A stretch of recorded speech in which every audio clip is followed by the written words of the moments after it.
Lunch. You are looking live. Live at lunch. Live at lunch with Ott and Henny on 104.5 ESPN, Baton Rouge. What the hell's going on out here? Now, here's Jimmy Ott and Charles Hannegriff. For some reason or another, you sound a little taller on radio. Is it live? Is it live? Is it live? From Rufino's on Highland Road, welcome to the Friday edition of Live at Lunch, 104.5 ESPN, Baton Rouge. Charles Hannegriff, Jimmy Ott, Max Gotro, Jordan Kinchin's back in the studio. Thank you for being with us. If you are enjoying the holiday today, welcome. Come on over and have lunch with us. If you are getting in half day's work, full day's work, it's normal for you. Curtis is Come on over and have today. lunch with us anyway. Yeah, Curtis is here. Barry, the bartender's got the shiniest tires in town. Yeah. I mean, you got to see those tires, man. If you drive by on Highland Road and you see the shiniest tires, it's Barry's. I'm telling you. Okay. I'm telling you. I believe you. Curtis asked me if I had a good time in Monaco. And the answer to that is if I didn't, Curtis, we got problems. It's on auto answer, right? Yes. Well, the flight wasn't terrible. It was what I should have been bummed on a Final Four. It was great. It was great. I mean, you think talk about make the plane ride go quicker. Sure. I mean, you got something. And I was kind of dozing off that Duke Houston. This is over. This is over. I mean, I'm like, what just happened? That was crazy. That was crazy. Charlie, good job throwing his flowers, Max. Yeah. Tell him what he's won, Johnny. 3-0. 3-0. 3-0 on the podcast. Pretty You good. missed out if you weren't tuning in to the baseball show. We'll be doing that on Thursdays the rest Max of the year. Hellum. Yes, so College Sports Rush, wherever you look, wherever you get your podcast or on YouTube. College Sports Rush So every College Thursday. Sports Rush, not Sports Better's Paradise now? Over Yeah, both or what? It's the Sports Better's Paradise show, but you'll find it on the College Sports Rush channel. With, Oh, okay. A few shows. So College Sports Rush, look for that. And, every Thursday it'll drop first on the podcast feeds about midday, right around noon. It'll be up on YouTube, and we're giving out winners, apparently. 3-0. We had a good start. It looked like it was going to be Homer Simpson there for a while, the way that guy was handcuffing LSU's lineup. How many backwards Ks in your scorebook against the starter, huh? Quite a few. I mean, that was some weak at-bats there, but, when you're trying to build a program, what's the big thing you want to get into? You want to get into that bullpen, and that bullpen is not good. And it was one of the reasons that we liked LSU yesterday. That's right. No, I'll give you credit. When in the podcast, you did talk about their bullpen being set up for, much more in better shape than Alabama's. And Tyler Fay actually did a better job than I thought because he's been a one-inning guy. He just transitioned to a starter last week when they put him in against Mississippi State. And he went 3 1/3 innings. So he pitched 3 pretty good innings. Stanfield's double was the one blow that he gave up, but I thought he was really good. But LSU got into that bullpen. And, when you're look, LSU's supposed to win this game. You're throwing your ace. They're throwing an opener. They're not completely pitching backwards, but they're throwing off a little bit. You're supposed to win that game. He was big improvement for what they've been throwing out there in game ones of the SEC series. Over the two before this one had been really rough. And Cade Anderson, I thought going out there, looked the first two batters. He's 94. He's throwing strikes. Everything is fantastic. And then Cade Snell hits a monster shot over the fence, and that was the one problem that Anderson had last night. This is 3 out of 4 games now that he's given up. He's given up 5 earned runs. The one in between that was a shutout at Oklahoma. The home run ball has been a problem for him. Before the Auburn, the Oklahoma game where he throws all those pitches, he had given up 3 home runs to Mississippi State. He gave up 4 home runs last night. Now the encouraging thing is he didn't walk anybody, and he struck out 10. So the craziest line score. It is 10 strikeouts, no walks, and 4 home runs of the 6 hits that he gave up. That doesn't happen. No, and there were balls that at least the first 2 were up. The second one to Brady Neal, who is not a good hitter. I'm sorry, he's a .212 hitter, and he he gets a pitch up in the zone that he can handle, and he drives it out of the park. Anderson's command was there for most of the night. He didn't. It's not like he was falling behind every batter, and this was inevitable. He was getting a lot of strikeouts. His velocity. I was in the park for most of the game. His velocity never really dipped. He was 93, 94 the whole night, but he has given up some home run balls. So I don't know what you do about that, because most of it is good. I felt like last week the line score was a little bit misleading. I thought he had pitched a little bit better than that, sure. but he didn't give up the home runs last week. I can't. I mean, I wouldn't panic with his approach, man. You got 10 strikeouts, and look, you watch enough college baseball. Yeah. When the big innings, it's all when you start walks. Okay, it's a lot of walks. The free, and throwing an error every now and then, and that's why when I was telling you I was watching Oklahoma and Alabama, I said this series is just not what we're used to, the level we used to watch, and they contributed with that blown double play that they threw into left field. So, but I mean, you did 10 strikeouts, no walks. I mean, come on. I mean, so his stuff is good enough to strike. He's attacking the zone all the time. I mean, do you want him to be a little bit more fine and start putting people on, and then those solo shots become 3-run shots? No, I wouldn't have changed a thing. I want him to do exactly what he's been doing. I'm going to march him back out there in Game 1 of every SEC series the rest of the season. Jay Johnson was busy last night. The moves that he made really contributed to what they were doing. To send Ashton Larson up, who does not have a hit in SEC play, had not been a factor in the lineup since pre-conference, comes up and hits a 3-run homer, and it really woke LSU up.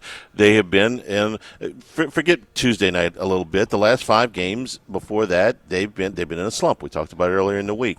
Sometimes it's one little thing gets you going. They shook the lineup up on Tuesday night. That worked, but that was against McNeese.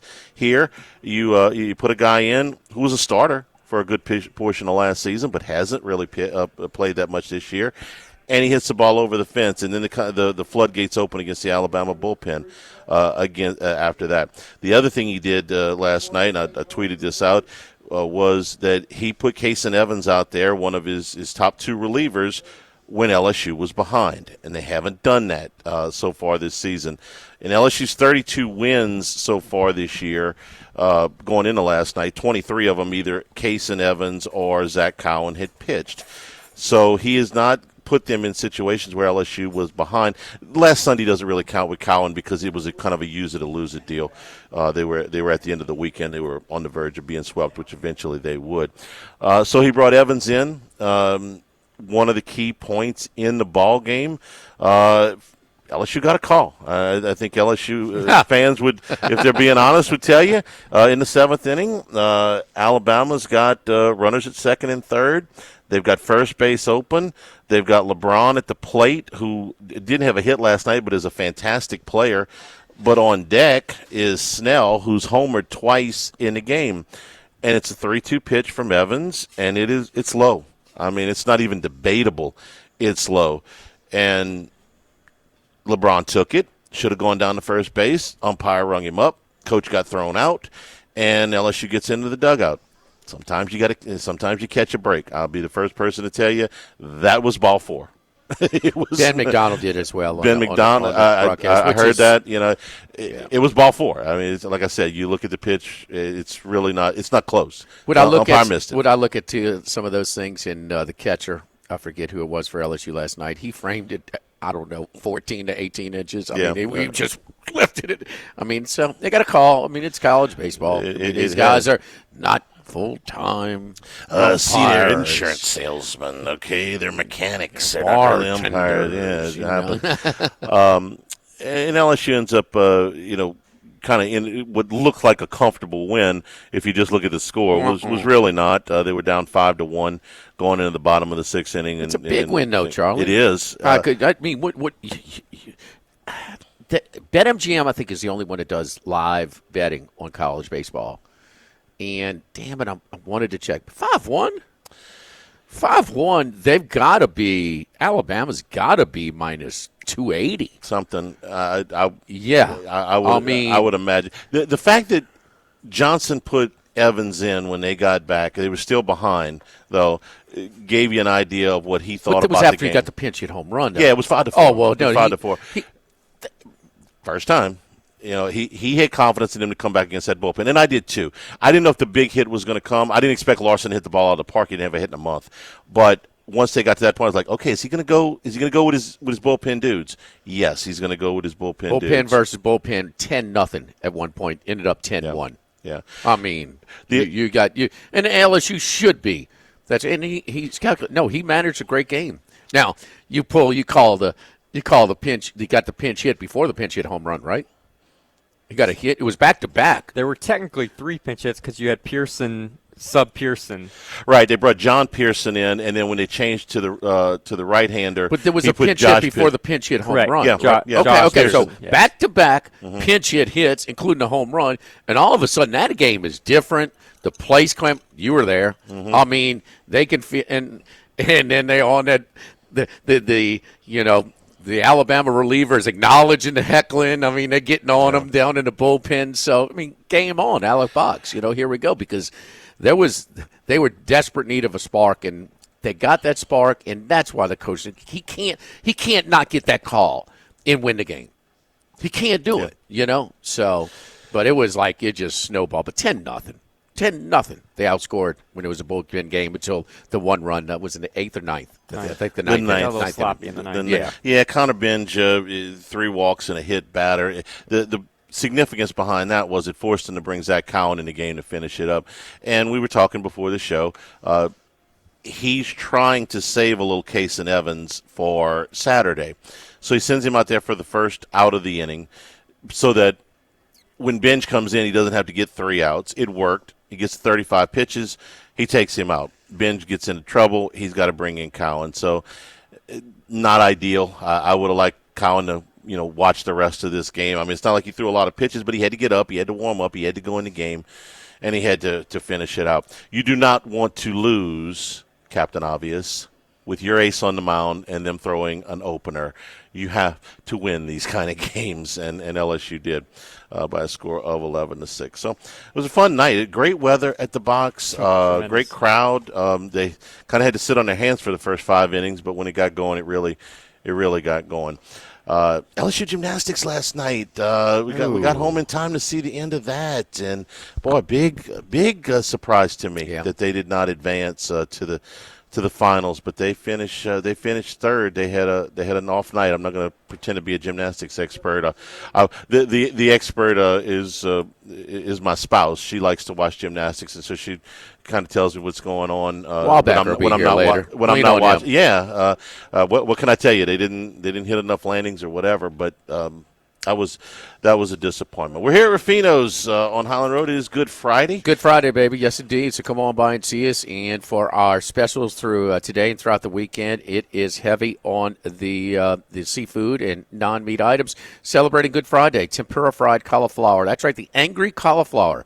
Tempura fried cauliflower with a sweet and spicy chili glaze with Korean chili flake. The crispy calamari with pickled sweet peppers, the citrus and saffron aioli.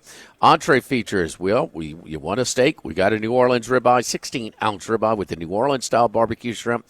That has been a staple over here for a long, long time here at Ruffino's. Side of mashed potatoes with it as well. Suggested wine pairing is a Frank Family Cabernet Sauvignon out of Napa. In our seared red snapper with the smoked sweet green peas, roasted corn succotash with lemon vinaigrette. Our suggested wine pairing is a Pejus Chardonnay out of Napa Valley. Always we have the Ruffino's Old Elk, our exclusive hand-picked single-barrel select bourbon here at Ruffino's. Barry's here. Mr. Curtis is Hal. Did anybody check on Hal today? He's usually here by now. We'll send out we'll send out an AP. Did you say succotash? I said that, Charlie. I like succotash. Succotash. Oh, you do? Oh, yeah. What is it? Succotash is good. It's succotash. I can't. It's hard to describe. It's just really good. Troy not here, but, oh, yeah, our buddy Chris Massaro, he's got action. He's founded something, so we'll lean on him today. Live at Ruffino's, live at lunch, 104.5 ESPN Baton Rouge.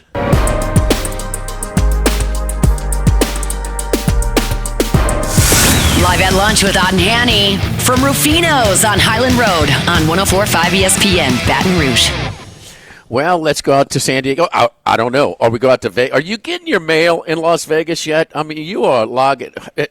Where did you file your taxes this week? I mean, yes. Did you file your taxes in Nevada or in California this week, Massaro? Huh? Oh, that might be a good move. That might be a good move. There's a lot less tax in Nevada than there is in California. But no, we're in San Diego today. It's a gloomy 55-degree morning. I'm not sure what's going on with the weather. They seem to have changed it over the last few years, and they can't get it right. So we're just dealing with it. Hasn't seen the sun. There's no sun in the morning anymore. We have to wait till like 3 o'clock. Hey, Jordan, we Chris is breaking up on us. Real quick, we'll do a live spot, reconnect with him on a different line so we can hear him.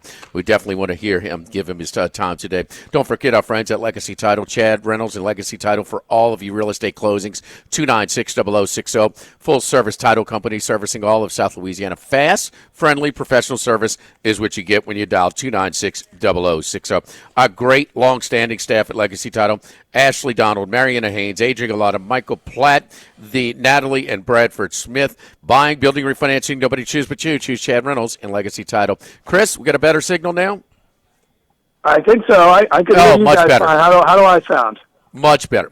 Trust me, it was worth it. And we knocked out a live spot. Well, life is good. Now, I mean, you grew up near Boston, in Boston, huh? Italian. Wait, how close? I grew up with no traffic, about 25 minutes south of Boston. But with traffic, it's always like over an hour. So many trips to Boston. My dad used to work at Fenway Park, so I was in Boston all the time as a young kid. Now, I mean, it's pretty heavy Catholic over there. South Louisiana, it's pretty heavy Catholic down here. So, Good Friday. So, we appreciate you coming on a Good Friday because we're the only local show today. We figured you're figuring something out to get some action. Where is your action right now, Chris? I figured I'd come up with a couple different things, a trio of different sports just to keep it interesting today. And one of the things I'm looking at, and you could still get it at plus money, but it's not going to be there for that long, is the Detroit Tigers to win the American League Central. Right now at DraftKings, it's plus 125. I think even at Caesars, it's a little bit over maybe plus 105. I'm not sure if you can shop around and find something better. But this Tigers team, I'm telling you, first off, they're only competing against two other teams in the Central. The Minnesota Twins have pretty much, already waved the white flag. They're getting like less than 10,000 people at their games. They spend no money in the off season. They have I'm not even sure if half their games are even on TV. Everyone hates the owner. They're done with the franchise. Obviously, the White Sox aren't going to win the division. So then you look at the two other teams. Kansas City made the playoffs last year. A huge year of regression. They're off to a rough start. Can't hit.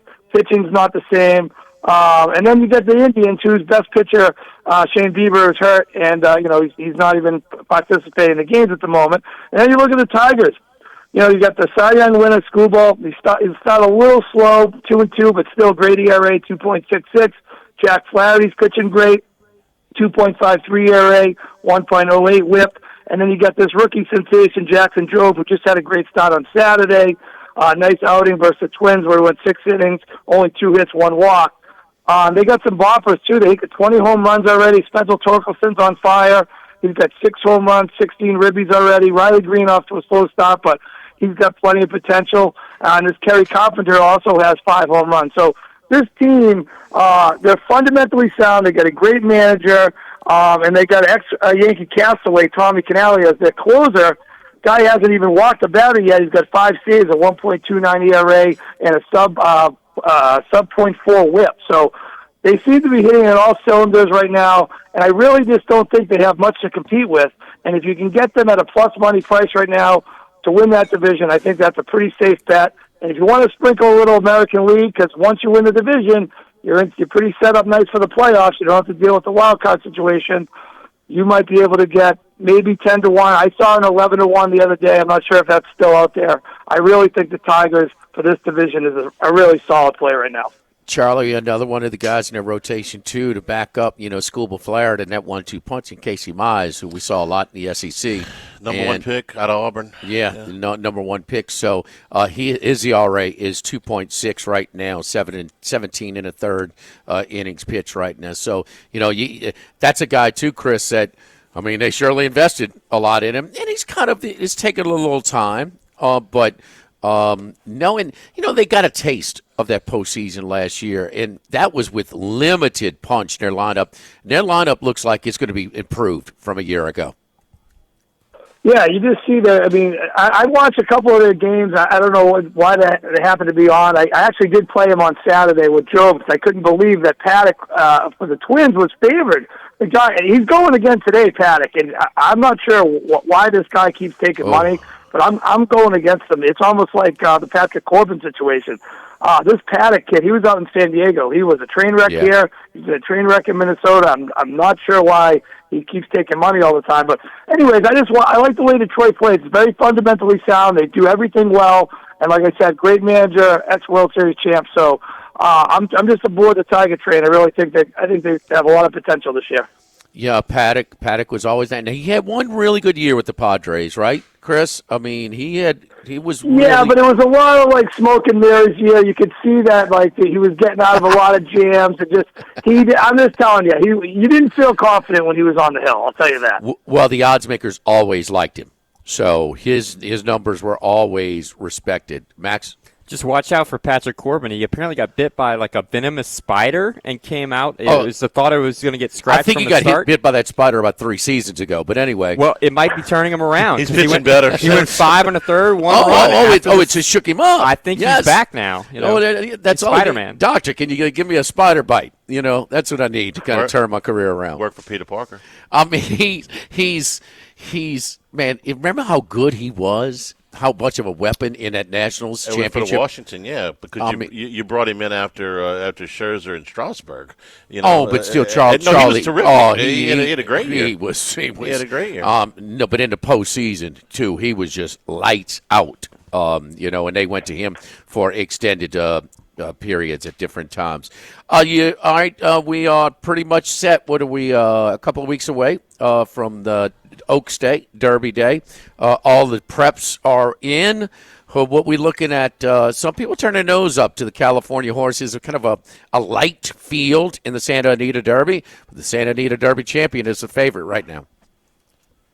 Yeah, I mean, journalism is going to be tough to beat. I mean, there's really not much else out there. A lot of these horses don't want to run that far. This horse wants to run all day. The one obviously hang-up is in a 20-horse field, are you going to be able to, find a trip that you get through and you manage, I mean, McCarthy said, hey, listen, we're going to have to figure out the trip, but the horse just wants to keep running, and there's not many other horses that are remotely close to it. Some of the Baffords, which is weird in my eyes, because usually Baffert have all that extra stamina.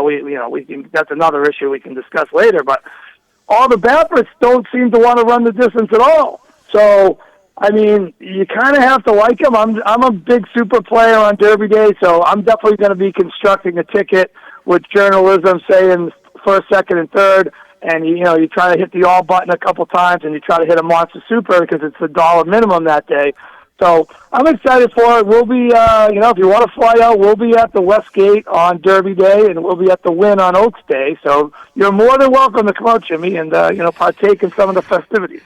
That would be nice. But they, my jet mileage might be on pause for a little bit. So anyway, after my last trip, is there a picture of you in one of those tuxedos rolling the dice in Monte Carlo, or do we have one of those? No pictures allowed in the Monte Carlo casino. How about this? No Monaco residents allowed in the gaming area.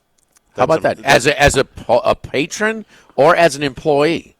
Yeah, that's part of the setup they gave them, so that's just part of the deal. So, I got a horse for you today if you want it. Keeneland. Well, sure. Heck, let me get my pen. Come on. Yeah, it's just a little action today at Keeneland. So in the fifth race, fifth race at Keeneland, it's a marathon on the turf, 12 furlongs, and I'm looking at the 12 horse. Holy Foley, 8-1 on the morning line. It's Brian Lynch trained, Johnny V to ride.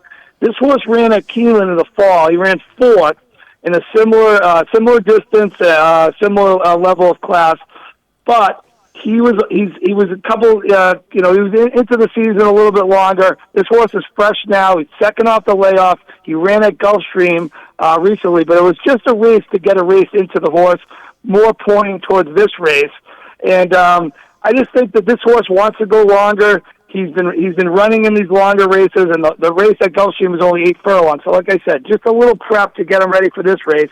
He's going to have to compete with the favorite, Dancing Dean, which is a Bill Mott-trained Flavian Pratt-ridden horse, who's 3-1. But I like the 8-1, similar type of horse, similar type of class, and they're both going to be running at the end. So I'm going to go with Holy Foley, the 12 horse, in the 5th race at Keeneland today. Morning line 8-1. John Velasquez in the irons there. What better than Holy Foley and Holy Week, huh? Holy Foley, This has got a Catholicism theme to this whole show today. That is perfect. Good Friday. Stations of the Cross Day. Yeah, go ahead, Charles. Chris, did you say 12 furlongs, a mile and a half? The mile and a half on the turf. Yeah, I ask this question every year when we prep for the Belmont Stakes. How many regular races do you see at a mile and a half? And obviously none of the 3-year-olds have ever been a mile and a half. But in all the time I've been going to track, I can count the number of mile and a half races I've seen maybe on one hand. Right. Outside of the Belmont. So I'm gonna put this number down for you, Charlie, a percentage, okay? And I'm gonna ask Chris. I'm gonna ask Chris. All right, Chris. If a mile and a half, 2 times around a track race at Del Mar, what percentage of the people in the stands cheer for the first time through past the finish line like the race is over? It's like 18.6%, and 90% of them, are women. I said 60%. I mean, it's more of a, let's just say it's a social crowd at Del Mar, which is very great, rarely do you see many mile and a half on the dirt races at all. There's one at Saratoga, but there's a few. The turf ones do come up.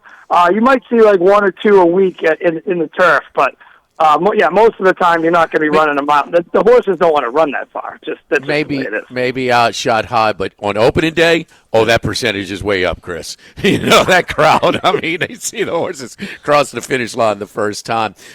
You also have an NBA. We're set minus the 8 seeds. We'll get those tonight. The NBA playoffs. Now, let Charlie. He gets on me. I gave him LSU against Alabama this year in football. What happened there? Just missed, huh? I gave him Ole Miss against LSU.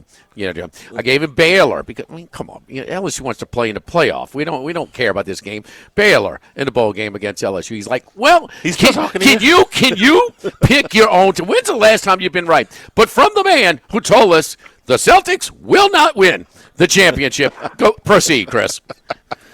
That was bad. I know. But this year, I need OKC.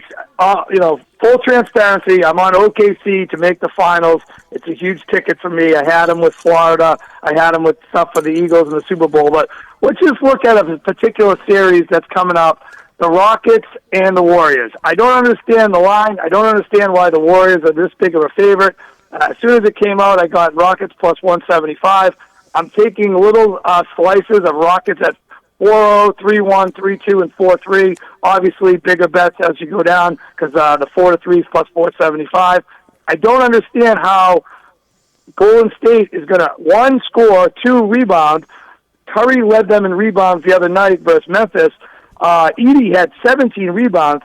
You got Sengun's averaging 10.3 rebounds a game. The team averages almost 50 rebounds a game. They have so many defensive weapons: Amen Thompson, Dylan Brooks, Van Fleet, Tyree Eason, that they can throw at Butler and Curry. Curry's going to have to be otherworldly to win this game. And I'm going to take, this is just a little, experiment type of thing. I'm going to take the Rockets on the money line every single game in this series because you're going to get some nice prices against Golden State. They're going to win one of those games at Golden State, and I think they're going to win the series.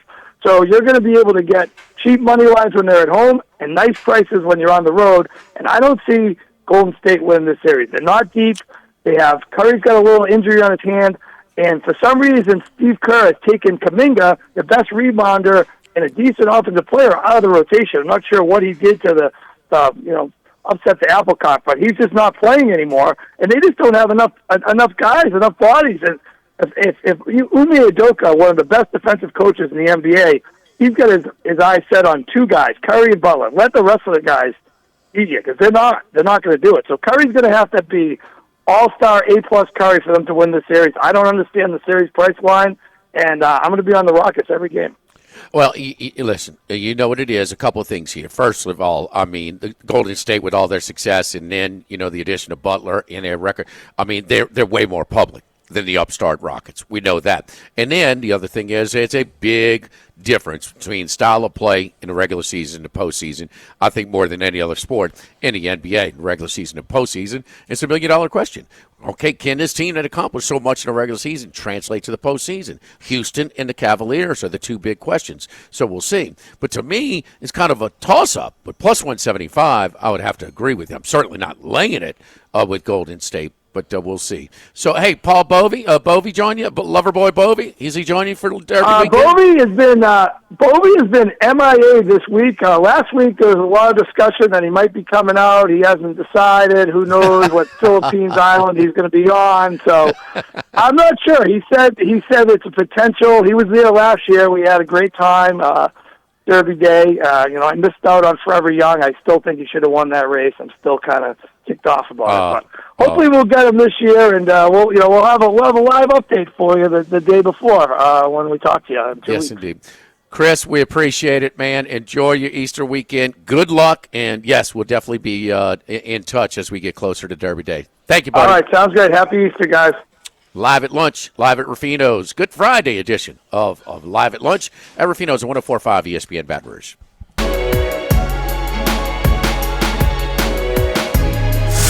Live at Lunch with Ott and Hanny from Rufino's on Highland Road on 104.5 ESPN Baton Rouge. Back here at Rufino's Live at Lunch. We're brought to you by Louisiana Health and Injury Centers, helping you deal with pain. Dr. Michael Goff and his staff have done a great job for us. So if you've got back pain, you got neck pain, you got soreness, things that are keeping you from keeping you from getting around as well as you'd like, or keeping you from getting a good night's sleep, let the professionals at Louisiana Health and Injury Centers target those problem areas and get you to feeling better. Airline Highway, Plank Road, Jefferson Highway near Drusilla. Dr. Michael Goff, Louisiana Health and Injury Centers. You mentioned the Golden Spikes at the beginning of the show, and a lot of times this stuff is a little bit reputation-based when we talk about odds and things like that. And the top, the leader in the odds is Justin LeBron from Alabama, who's a terrific player, by the way. Plus 425. Yeah.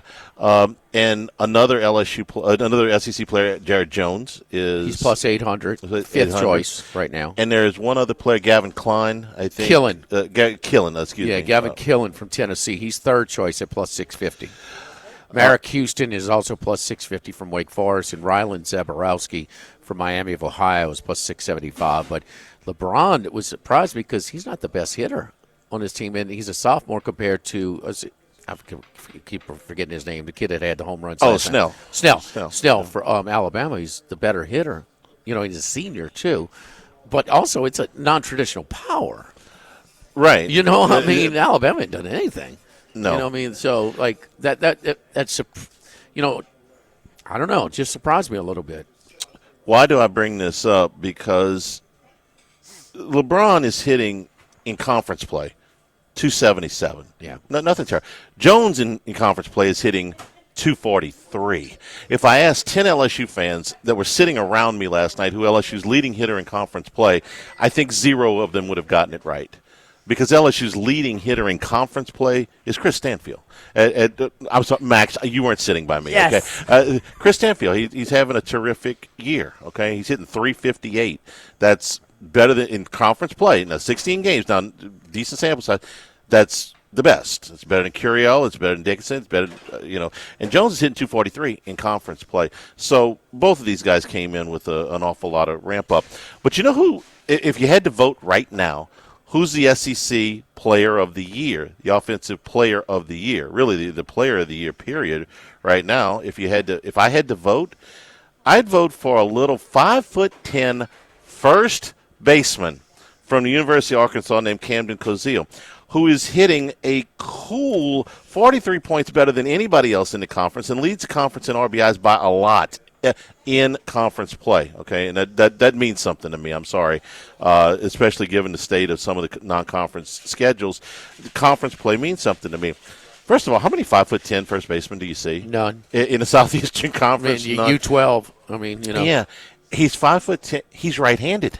Now he bats left-handed, but he throws right-handed. Okay, yeah, so you're not even getting the you're not even getting the right split there It's with like a the guy left-handed first baseman. You know, it's funny, Charlie. He may have been one of those kids that matured so quickly early and played first base because he was maybe taller at like 12. You have a good you know point what I mean? here. Because what? Guess where he's from? Omaha.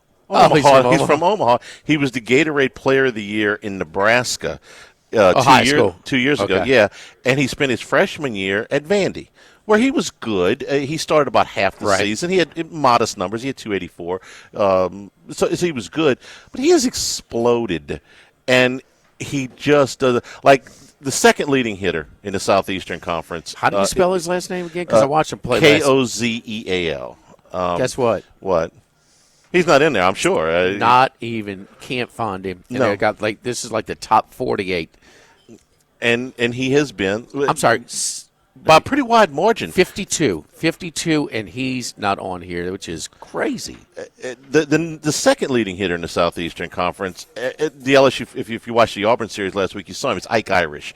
Got a name it's easy to remember.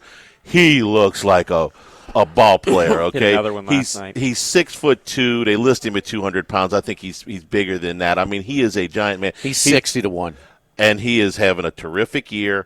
The 3-run triple that chased Ianson last week was a 400-foot moonshot to straightaway center field at Auburn. He looks the part. Kozeal looks like a guy that would be playing intramural softball. You know, he's one of those mashers from high school, but I don't know. I like the story.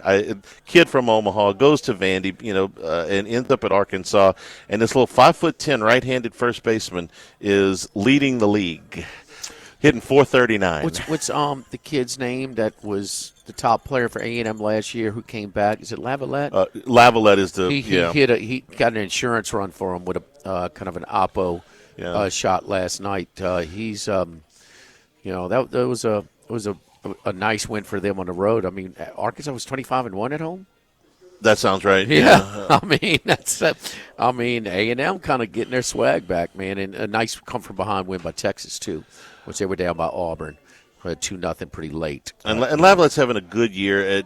He's hitting .291 in league play. 22-1 for him on Golden Spikes. He was a much bigger. He'll probably be the highest draft choice out of all these guys that we're talking about. He was probably the preseason favorite in this. I would think. Yeah.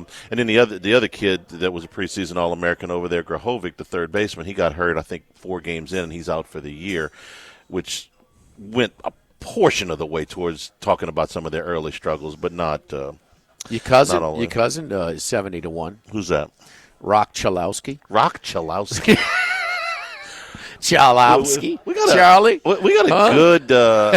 We got a good year for names in the league. I did not get that one. I was like, what's the relation there? Charlie. Get that. We got when Ace. Charlie does good, you've dropped the R. It's Charlie. Ace Reese and Ike Irish. We got some good names in the league this year.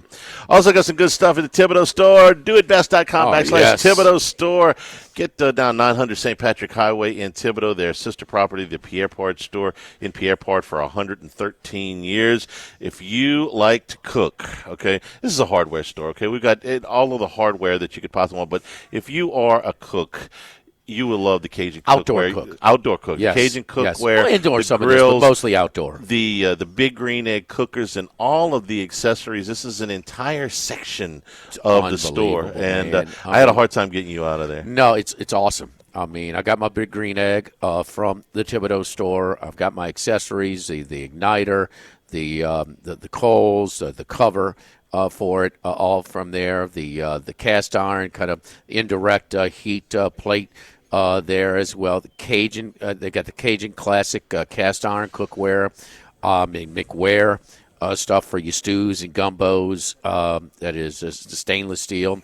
I mean, they even have the cast iron oyster grill platter that you can do. They've got the outdoor burners, single, double, triple burners to do all these stuff. How about 120 quart capacity seafood boil equipment? Yeah, that's right. You could do 2 sacks at once in some of them, or the traditional. All different sizes, all different price points. We got the what is it? The oilless turkey fryers. I mean, you name it, man. A little bit of everything, every gadget in the world. I mean, I love the the scoops that you can take out, that equal about a tray of crawfish. So some of your guests that don't like them quite as spicy as you do. I mean, you name it, man. All kinds of great stuff. You like to do any outdoor cooking, and you're out, your patio, your tailgate, your festivals, Jambalaya Festival. Man, this is where you go to load up. And I've been down there for the Jambalaya Festival in Gonzales, and this is all kinds of different jambalaya pots and burners from all different sizes and all different price points. Unreal. 900 St. Patrick Highway in Thibodaux and online doitbest.com/Thibodaux store. Live at lunch from Rufino's 104.5 ESPN Baton Rouge. Live at lunch with Odd and Hanny from Rufino's on Highland Road on 104.5 ESPN Baton Rouge. Yesterday we did the podcast. One of the picks I gave was Oklahoma almost felt guilty giving it out against Missouri, who hasn't won a league game. But, Jimmy, you get to watch a little bit of that game last night. You got to get a little bit more creative than just laying 420. Right, you got to. We talked about putting it into parlays and stuff like that. Lay the run lines. Lay the runs if you need to. I think you could get a -2.5. Oklahoma -2.5 last night for -125. It was less than that. Feel free to lay runs with Missouri. They're 0-16. They're chasing history. The baseball guy in me says they got to win some games in the league. Charlie's league is. But I don't know, man. Can you go 0-30? I think. No, you're not going 0-30. I don't think so either. They're going to win one or two games, but they're going to challenge. 5 wins, I think, is the low water mark since they went to the 30-game schedule. 5-25, I think, is the worst. They're going to get under that. I'm pretty sure. Their average margin of defeat is 7.5 runs through 16 games. I mean, you're talking about a run differential of over 110 runs just about halfway through the conference season. I gave it out as an LSU. It was anywhere from -135 to -159 LSU Oklahoma parlay last night. And LSU, we like the good job, Jay Johnson, on the pinch hits, and then the umpire helping out, to kill that rally as well. For Alabama, that really shifted the game, and then it got to be a little bit of a lie. But we also gave out -2.5 runs. Charlie was it was -108 or something like that. I got a little aggressive. I don't see a line posted tonight. I think they're trying to decide, Charlie, because I don't see a line posted yet on Oklahoma and Missouri because nobody is betting Missouri right now. No, not in this where the spoon's going for Oklahoma tonight. This should be the biggest. You got to say he's their ace. Their ace and the top prospect in the conference as far as pitching. Top pitching prospect. Pitching prospect in the conference. So should be the biggest line that we've seen all year. Live at lunch. Live at Rufino's 104.5 ESPN Baton Rouge.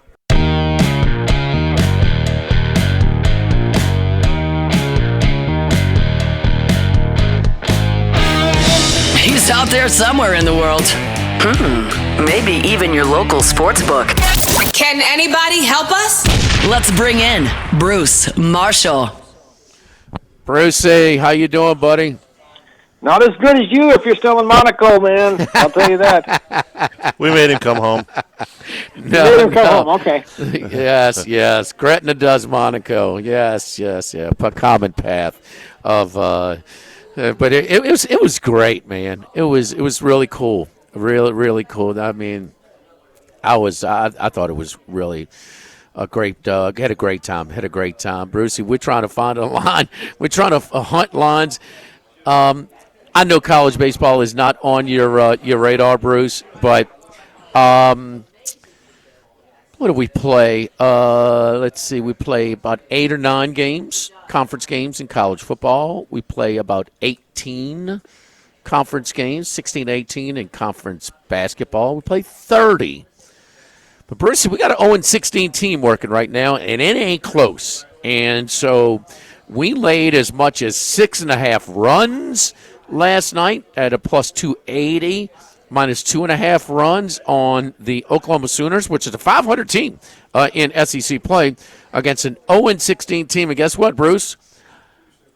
BetMGM, DraftKings, BetRivers, Caesars, Bet365, yet nobody is posting a line on the Oklahoma-Missouri game today. Huh?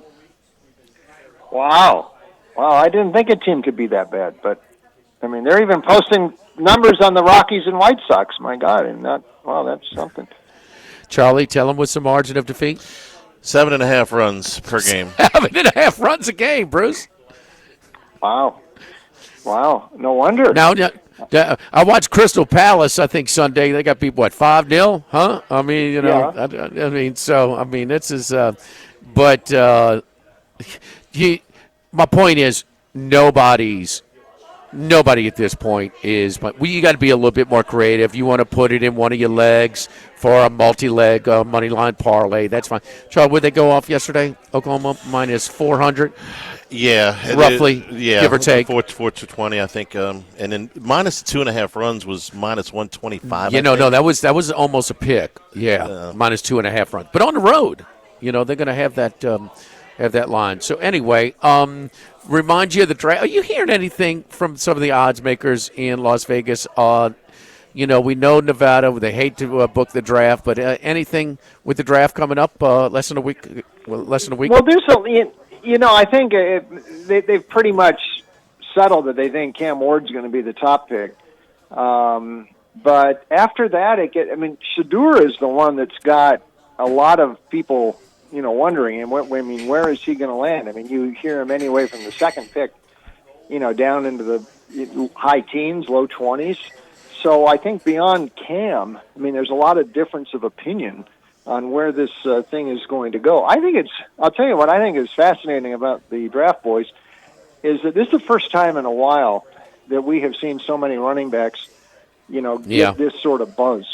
And I think a part of it is Saquon last year, and I think the realization that, hey, and now we've seen this before. I know Derrick Henry's had some big years and all, but how you're going to start seeing, I think, the running backs come back more into vogue now. And he was so dominant last year.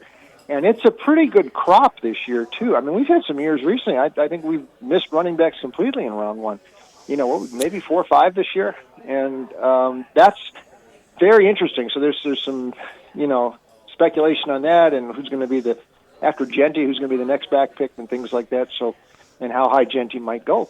Very interesting, I think, a little change in draft metrics for this year. Everything kind of goes in cycles. And, yep. There's no doubt Saquon Barkley and Derrick Henry's impact for their teams last year was significant. And so, that's going to give a little bit more value to it. I'm wondering, Charlie, if we ever have that shift back to pocket passers, in the NFL where, you are more valuable. The most important thing to playing quarterback in the NFL is making plays from the pocket.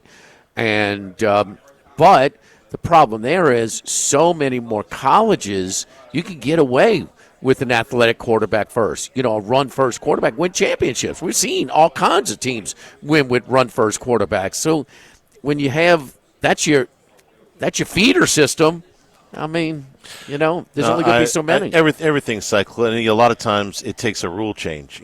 When did the passing games open up in the NFL? When they basically illegal chuck. You got one chuck and that was it.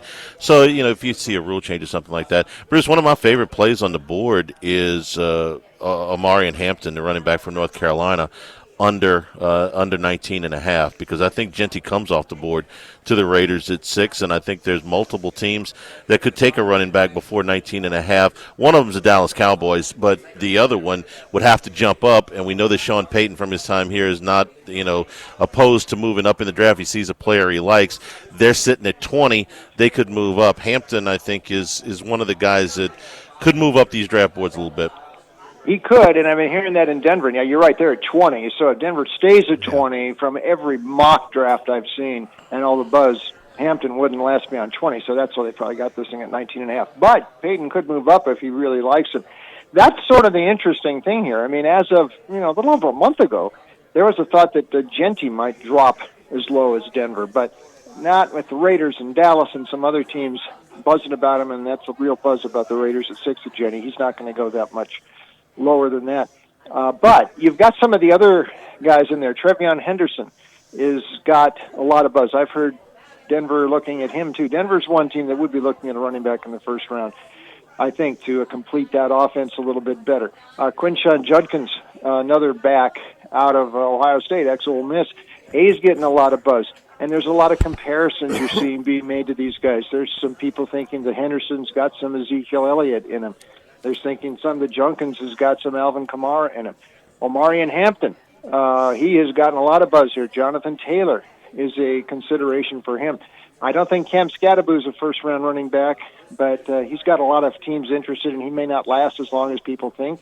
Maybe somewhere in the second for him. But Hampton, he is sort of the pivot guy there in Denver at 20. That's sort of why right now I think they got that thing at 19.5.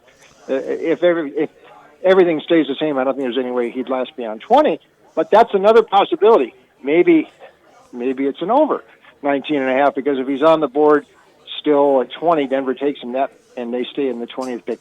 That becomes an over winner. So keep looking at that too.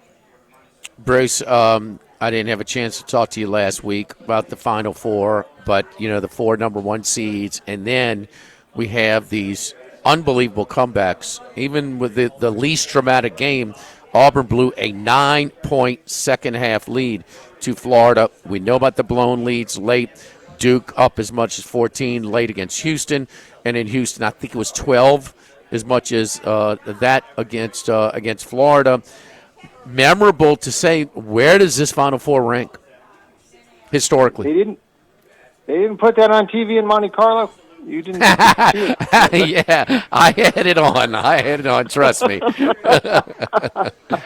It's right up there, Jimmy. It's hard, you think back, and the games that were, really, exciting here. The Houston Duke game too. Obviously we're still buzzing about that, but obviously the championship game as well. It's right up there, Jimmy. And I always was partial to the upset Final Fours with when Villanova won it. Though there wasn't a real buzzer beater, last second sort of game there. No, the margin was only 2 in the championship game. NC State's just because of the magnitude when Valvano won it in '83, but this has got to be right up there.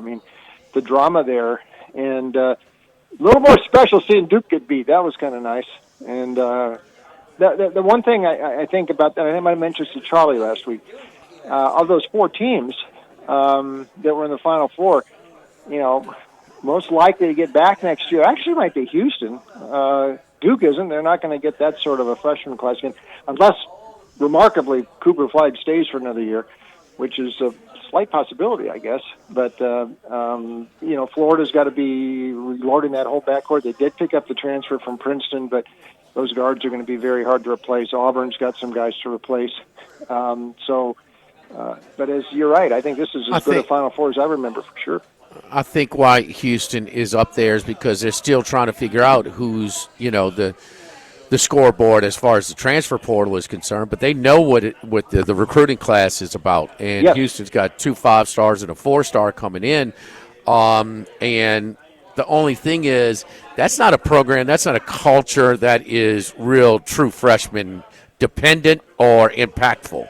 So, those guys don't look like babies in that Houston roster. They don't. They look like they're middle-aged men, so. Oh, you're right. They do have, and they inked up Pop Isaacs out of Creighton, who was hurt most of this year. He started out great for Creighton, and we knew him at Texas Tech before, so he's going to be Houston next year.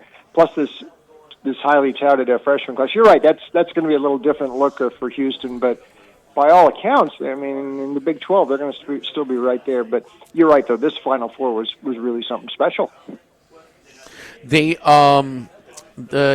Bruce, what happened to the Houston-Purdue game where you've been around the sport a long time, you officiated, I officiated a lot in high school, played all the time, and even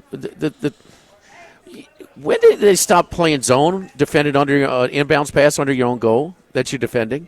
I mean, because that doesn't happen. That's why. What happened with Houston and Purdue is why you do that. You force the ball to be inbounded to the perimeter, so late. So I'm not sure when that happened, and I'm not sure when they stopped just running plays, whether it's picks, whether it's plays, whatever it is. Of all people, Shaka Smart. I saw that. I think it might have been Xavier. It was a conference game, mid to late part of the season, where they only had like 3 team fouls, and they were ahead. And he had to get 4 straight inbounds plays in. And he had a different play every time. They executed every time.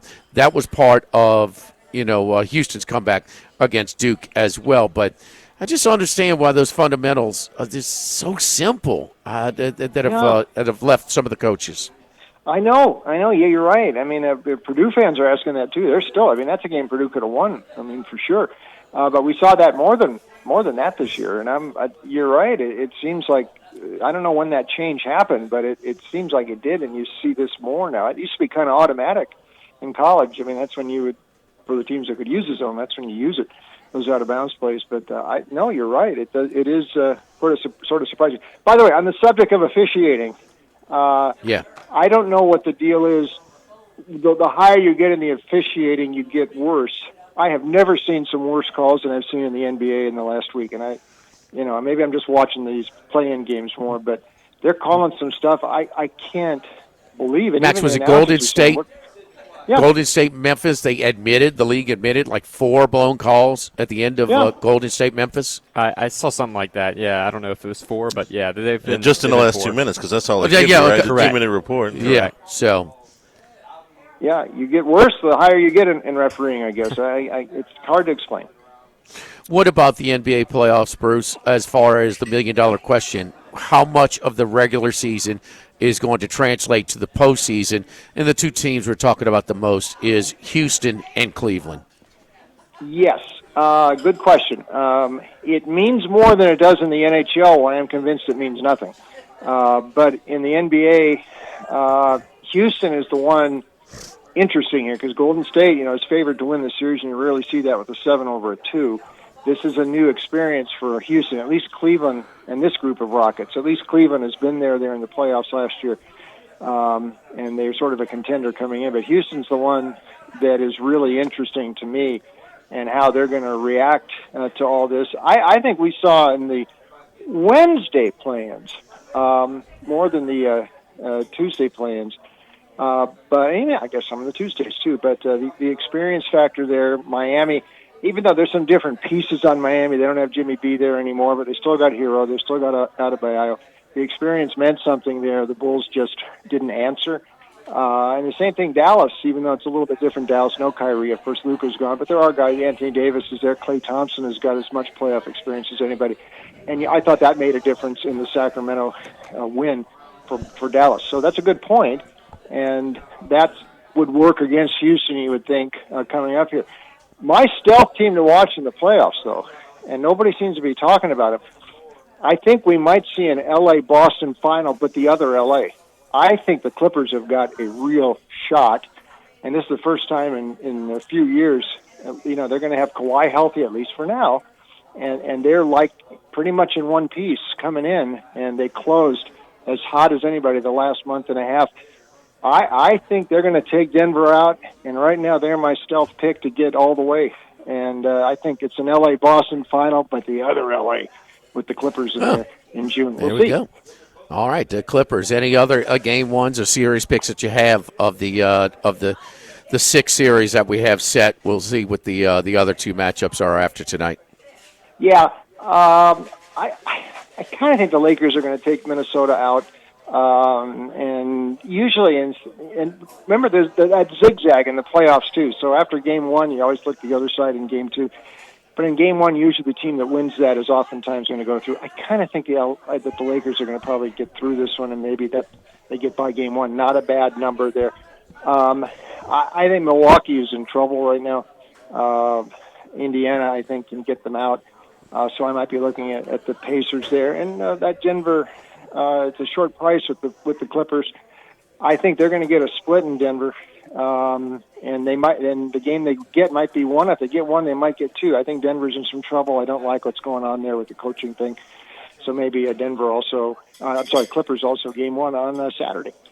All right, Bruce, any teams you buying or selling right now? Overreaction to the early start of the MLB season. Well, I'm trying to think. The Rockies are such an abomination. Oh, gosh, they are such an abomination. And it's not just that they're bad. They're like, I think, minus 52 run differential right now, too, or minus 50. And that's worse than the White Sox were at this point last year. They'd be favored against Missouri. Okay, that's right. They would be favored. But they'd probably post that one, at least, with Missouri. Yeah. But they don't change players. And how many years do they run Freeland and Feldner and Marquez and Sensatella out there in the rotation when they don't do any well? They don't, and the only veterans they pick up are really obscure, the Kyle Farmer types. I mean, Moniak, they just signed him. They really, really are bad. Tonight they're playing Washington at home. We'll see. But I would be fading them. I might still fade the White Sox, but you got a big price to lay unless you're doing it on the run line with Boston tonight. One other one, really having trouble now. The Angels, that little quick start, we saw that from them last year. They have stalled 4 straight losses. The offense isn't doing anything. I mean, the pitching has not been that bad, and that's what we thought was going to be a problem with them. They play the Giants tonight. You could do run line on the Giants with Logan Webb. It's in Anaheim, but the Angels have stopped hitting. Trout is swinging for home runs every time up there. That's what we saw from the Angels last year. Not a good team. They'll be well below 500 before you know it, and maybe right now is the time to sell on the Halos. All right, Bruce. Enjoy your weekend. Happy Easter to you, sir. Good Friday to you. So we'll talk to you next week, man. Thank you, buddy. Happy Easter, guys. Thank you. Yes, indeed. Bruce Marshall, long-time senior writer for the Gold Sheet, owner of the Gold Sheet, and contributes to various veteran handicapper, to say the least. Don't forget our friends at Total Diamond Performance, Burbank and Gardere. Hitting and bat speed classes available. Classes are designed to increase rotational power and core strength while also refining swing mechanics, improving adjustability of the swing, and understanding hitting approach. The program will be a blend of dynamic and traditional hitting drills, PVC progressions, mid-ball training, and core exercise. Best way to get your guy hitting, your youth baseball player hitting better, contact Nick Schneider, Nick at TDPBaseball.com. That's Nick at TDPBaseball.com. They've got defensive classes and pitching classes as well. Total Diamond Performance, TDPBaseball.com, Burbank and Gardere. Live at Rufino's, live at lunch, 104.5 ESPN Baton Rouge.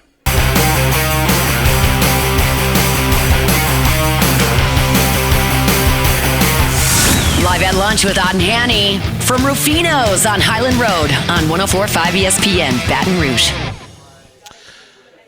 Back here at Rufino's, live at lunch. A couple things in the Southeastern Conference tonight besides LSU. Number one, we're going to watch the return of Gage Wood for Arkansas. Wood was in their starting rotation at the beginning of the season. He had, in his second start, he left with a shoulder injury. He hasn't pitched since. This is the first time he is going to have pitched since February the 23rd. He threw 2 innings against Michigan. He's throwing against Justin Lampkin for Texas A&M tonight. Lampkin has been very good in 4 of his 5 SEC starts. He got roughed up against Kentucky, but the last 2 weeks he shut out South Carolina. And, okay, so South Carolina's not great, but at Tennessee, Jimmy, who you know can hit. And especially in that par. Yeah, 6 innings of 2-run baseball. I'll take 6 innings of 2-run baseball in Knoxville every time. He only gave up 1 earned run against Alabama, and he gave up 3, but he went 7 innings against Vanderbilt. So he's pretty good. And for Gage Wood, who is a terrific talent, but has been out since February 25th, this is a heck of a lineup to try to break back in on. We use this in horse racing a lot. You know me. I like second race back from a long layoff. This is like going back into a stakes race in your first race back instead of taking one race to kind of get you back in shape. So kind of like A&M against Arkansas tonight. You're getting a little bit of plus money here with the Aggies. You think an unranked team on the road against a top 3 team that's 25-2 at home, and that line's that short, that's kind of an indicator that the odds makers feel respecting Texas A&M a lot as well. And the futures right now. LSU, even had to snap out of their slump last night, and it took them deep into the game to do so. Yeah. And some clutch pinch hits along the way to spark the comeback. LSU was kind of what and what not, 2 and 2A with the Arkansas and LSU for overall odds to win it all. LSU is a public team. Tennessee is your favorite still at plus 450. A&M's all the way down there at 35-1, but it looks like they kind of got some things figured out.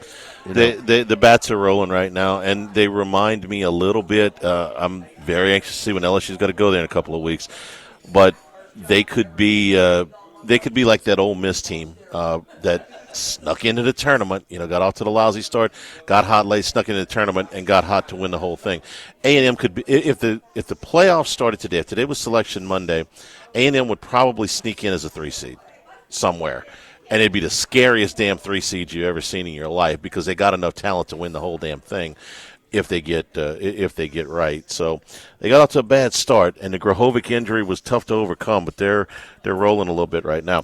Also did some research on we asked a question earlier, is Missouri going to be the worst team ever? I think I told you 5 wins was the low water mark. 5-25?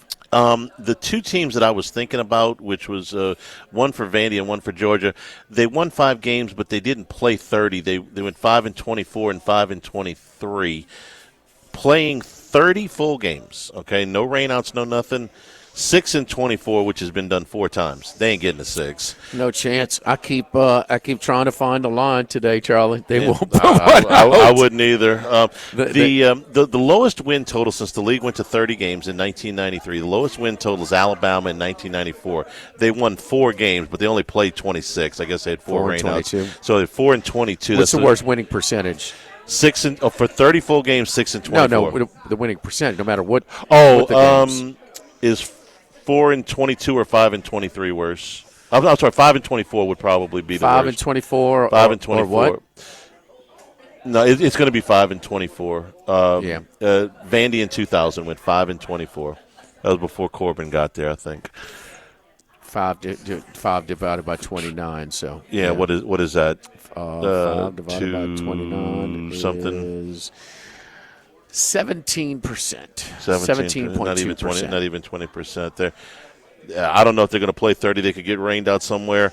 I would do any of my ceremonial rain dances if I was them the rest of the season. Oh, man. They're just really, really bad. Yeah, I watched a lot of college baseball last night. So Oklahoma, Missouri, LSU, Alabama, Texas A&M, Arkansas.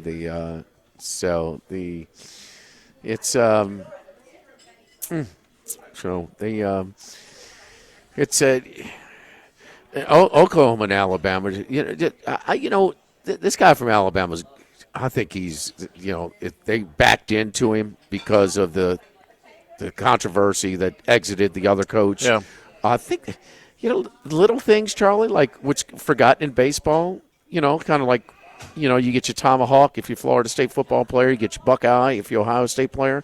They do the little script A's for not home run, but just fundamental things, taking an extra base, hitting cutoff guy, kind of the fun of, he pays attention to that.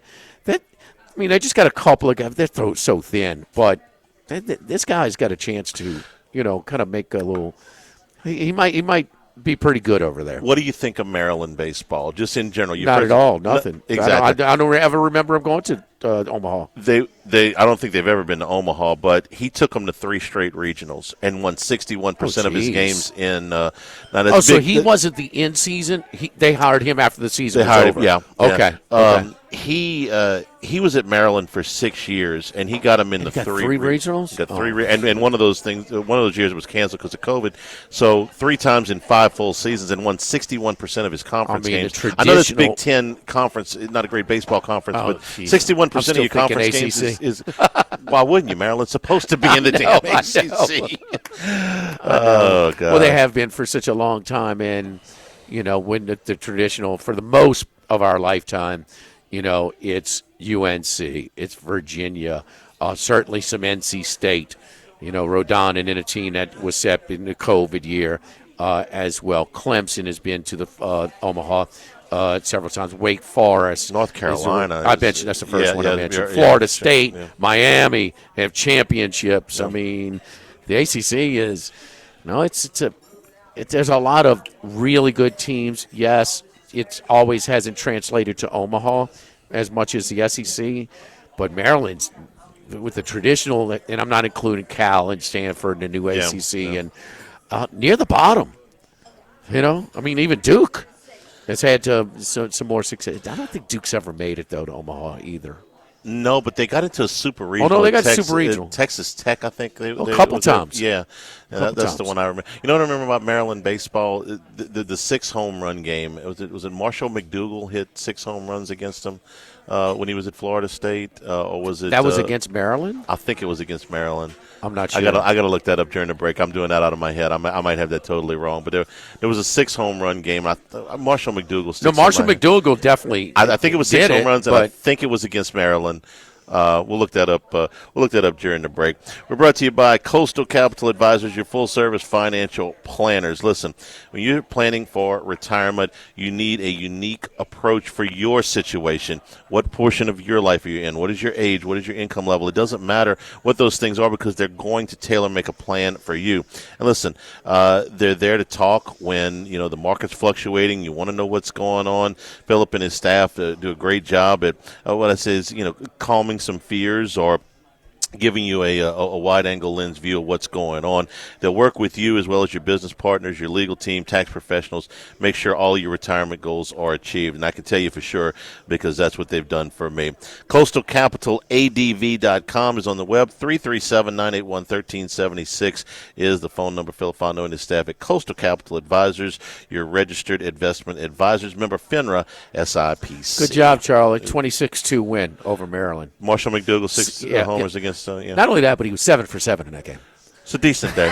Decent month. 7 for 7. You 10. I mean, that's awesome. Yeah, that's unreal. Oh, my gosh. Live at Rufino's, live at lunch, 104.5 ESPN Baton Rouge.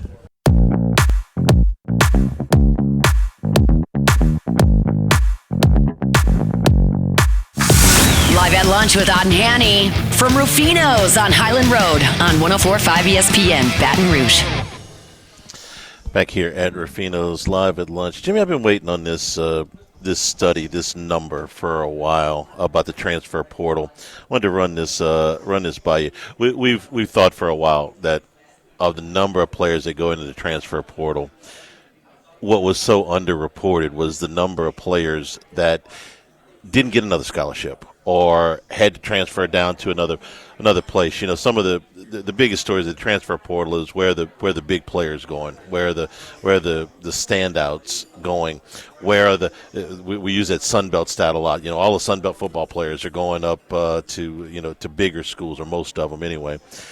So how many, this study that was released in December, and somebody finally took the time to read the whole doggone thing and summarize it so I didn't have to. How many of the basketball playing student athletes that entered the transfer portal either didn't get a scholarship or had to transfer down?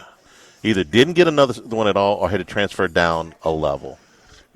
How many percentage? What's the percentage of basketball players? Basketball players in the transfer portal. As we watch Baylor with 0 players on scholarship. 58%. You're a little low. 65% of the Division I basketball playing players that got into the transfer portal, regardless of where they started their career, so this is D1, D2, transferred down a level or didn't get another scholarship at all.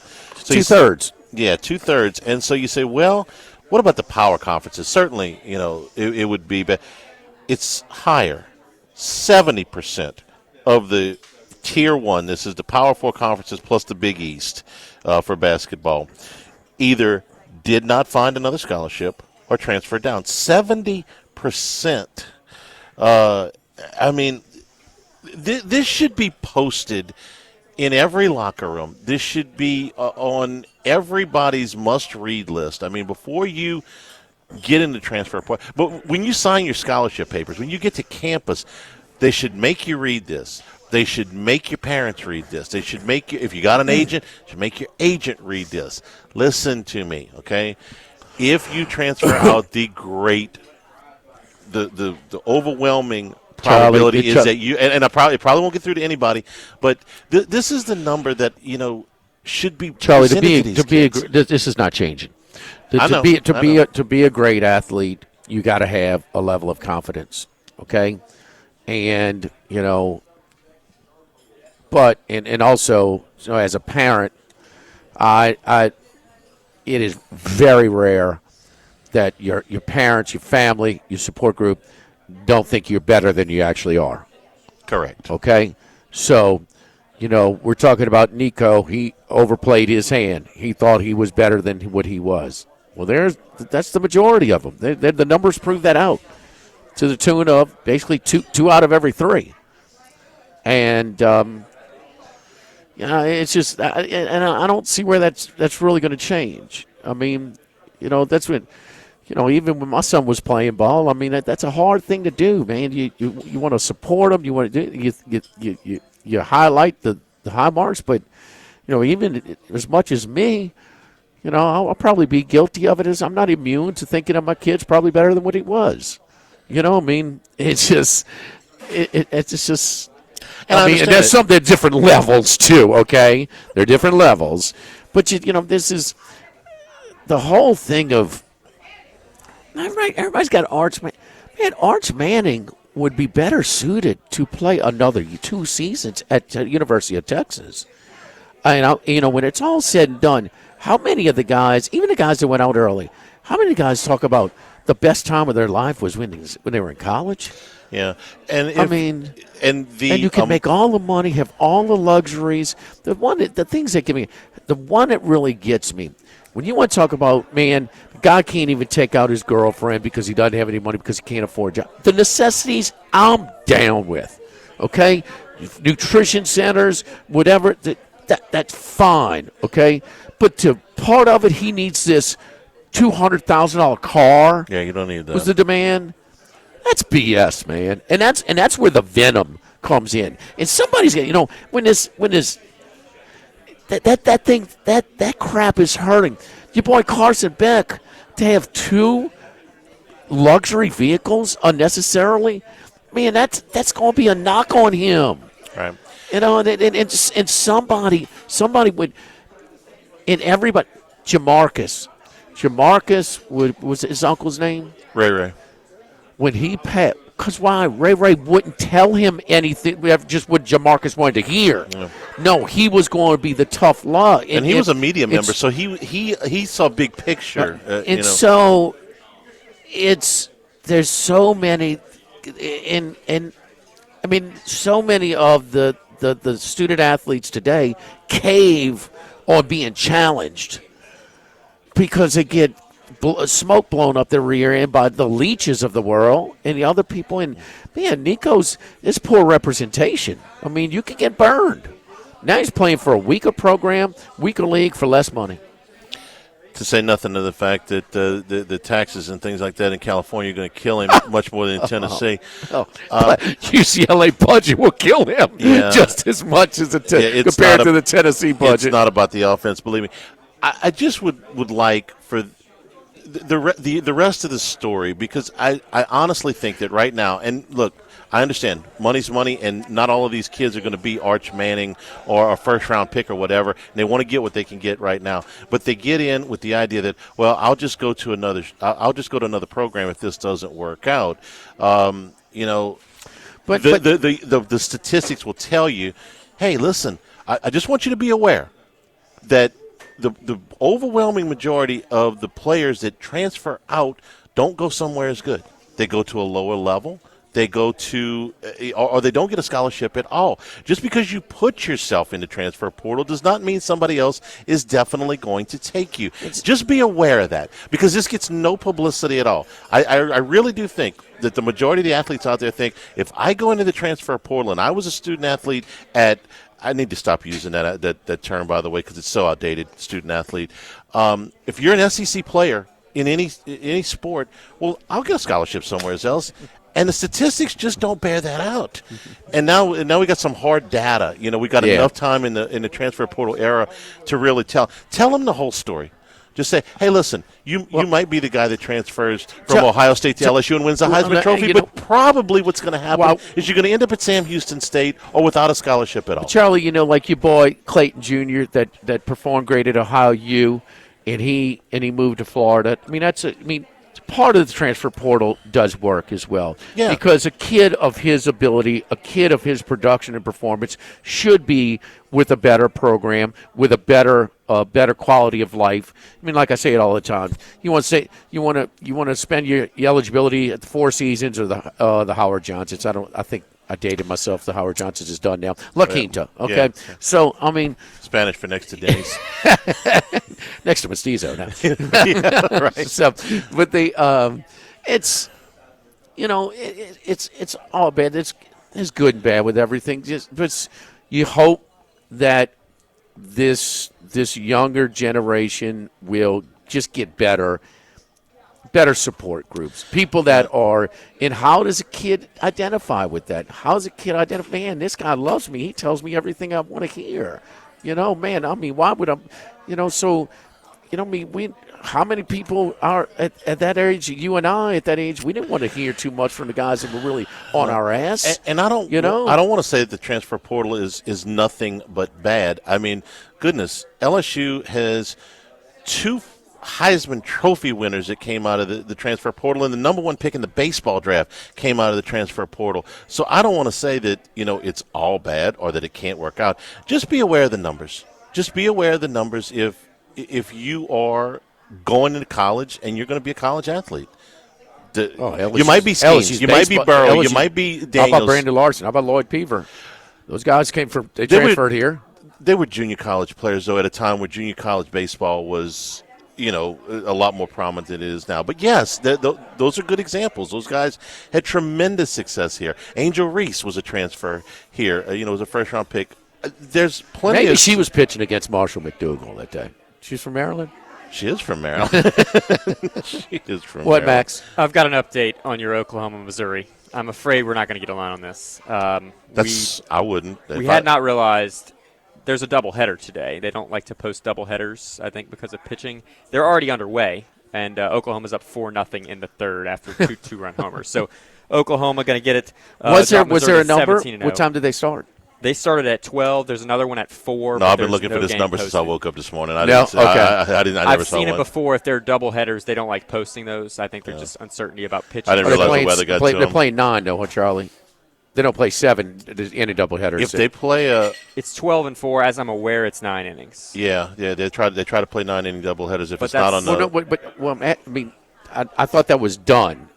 If it's the last day of the series, they play 2 sevens. Okay, but if they push it up like this, they're going okay. So if this was tomorrow, being a Thursday, Friday, Saturday, it'd be 2 sevens. Okay, yeah. That's what I'm asking. But I think the doubleheader is the reason you're not seeing a line on this. But that's convenient. I wanted to lay 6.5 runs again. It's on the way. They're going to run rule them again. Oklahoma, a 500 team. They have like 7 run rules this year. Yeah, I watched that's not all conference, obviously. They beat Vandy 14-0 last weekend. It was 14-2. I thought it was 14. No, the game I watched, they might have beat them 14-2 also. They beat them 14-0 also? Yeah, total was 14.5. Believe me. 14-0 in the 7th in 7 innings. Yeah, that was on. Yeah, would Vandy beat them on the 14-2 game? Remember the one we just saw, Max? Remember we looked at Sunday. Vandy won 13-2. 13-2. Okay. Yeah, okay. So what? 13-2 and 14-0. A 25-point turnaround from game to game. Was this the Spurs and the Hornets? PJ, what was it? Gennaro Pargo, Charlie. In and out. He was out playing Chris Paul in that game. So 7. close. Kept him in it. So close. Scheffler's underway. He looks like he is in the sand on this par 5, so he'll have a up and down opportunity for birdie here. Back in town, back on my routine, even in this holy weekend. So we got to see probably, see what when my son's allows me to interfere with his schedule this weekend. But I'll be hitting the Queen at some point, and on the way home, I'll be hitting my friends over at Los Reyes Mexican Grill on Lee Drive, right across from Mike Anderson's.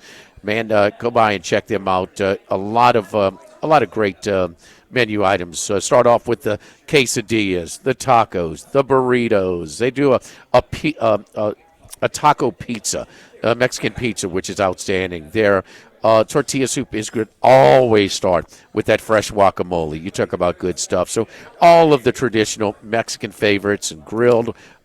You talk about the taquitos, the potato skins, la flautas, the Santa Fe egg rolls. Just really good stuff. Do the trio dip with the bean dip, the queso, and the guacamole as well. Service is outstanding over at Los Reyes Mexican Grill. Happy hour, 7 days a week, 2:30 to 6:30. And when you get your bill, you don't get that sticker shock as well. It's Los Reyes Mexican Grill on Lee, just off of Nicholson, across from Mike Anderson's. Live at Rufino's Live at Lunch, 104.5 ESPN Baton Rouge.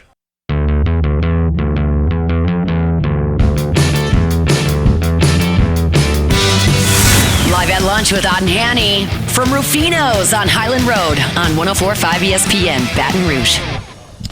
Ryan Ramczyk made it official yesterday, retiring from the New Orleans Saints. A terrific career that was cut short with the cartilage injury. 7 seasons, All-Pro honors 3 times, and just a shame. Ramczyk? And they he announced it officially yesterday. He's going to be announcing the Saints pick next draft Thursday. Good for him. Or next Friday. Draft season. You've got a lot of run out of that draft pick. Really good for a long time. He was terrific. Thanks to our friends here at Rufino's. This is it for the local programming. So where are we Monday?